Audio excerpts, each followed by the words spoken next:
नमस्कार मित्रांनो, नवा दिवस, नवी सकाळ आणि नवं ठिकाण. आज आपण आलो आहोत बारवी डॅमला.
तर ही होती सफर बारवीची.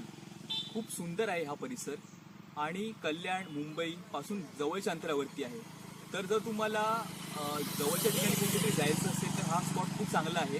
फॅमिली सोबत, फ्रेंड सोबत तुम्ही इकडे येऊ शकता. एक बर्ड वॉचिंग पॉईंट देखील आहे, जिकडनं आपल्याला खूप सारे पक्षी पाहता येतात. जेव्हा आपण जंगलामध्ये होतो तेव्हा वेगवेगळ्या पक्ष्यांचा आवाज देखील येत होता आपल्याला. पावसाळ्यामध्ये याचं सौंदर्य अजून देखील खुलत असेल, त्याच्यामुळे प्रयत्न करा की पावसाळ्यामध्ये इकडे नक्की याल. त्यावेळेला जेव्हा बारवीचं पाणी धरणावरनं ओव्हरफ्लो होतं तेव्हा हे खूप सुंदर दिसत असेल. आम्ही देखील पावसाळ्यामध्ये इकडे येण्याचा नक्की प्रयत्न करू. रिक्वेस्ट होती तुम्हाला की जेव्हा तुम्ही यासारख्या सुंदर ठिकाणी येता तेव्हा आपल्यासोबतचा जी पण घाण असेल किंवा जो पण तुम्ही सोबत आणलेला असेल खाऊ किंवा काही, ते प्लीज आपल्यासोबत घेऊन जावं घरी. कारण इकडे देखील खूप साऱ्या लोकांनी खाऊन कचरा असेच टाकलेल्या होत्या. प्लॅस्टिकच्या बॉटल्स, रॅपर्स ते सर्व असेच टाकून ठेवलेलं होतं. एवढी सुंदर जागा आहे तर आपल्याला त्याचं रिस्पेक्ट ठेवायलाच पाहिजे. आणि प्लीज ह्याची काळजी घ्या की ह्यांना घाण करू नका. कारण निसर्ग हा खूप छान आहे. शेवटी आपल्या हातामध्ये आहे की आपण त्याचं कसं संवर्धन करतो. व्हिडिओ तुम्हाला आवडला असेल तुमच्या फॅमिली आणि फ्रेंड्स सोबत शेअर करायला अजिबात विसरू नका. आणि जर तुम्ही अजूनपर्यंत माझा चॅनल सबस्क्राईब नाही केला असेल तर लवकरच सबस्क्राईब करा, कारण यासारखे अजून खूप सारे ठिकाणे आपण फिरणार आहोत.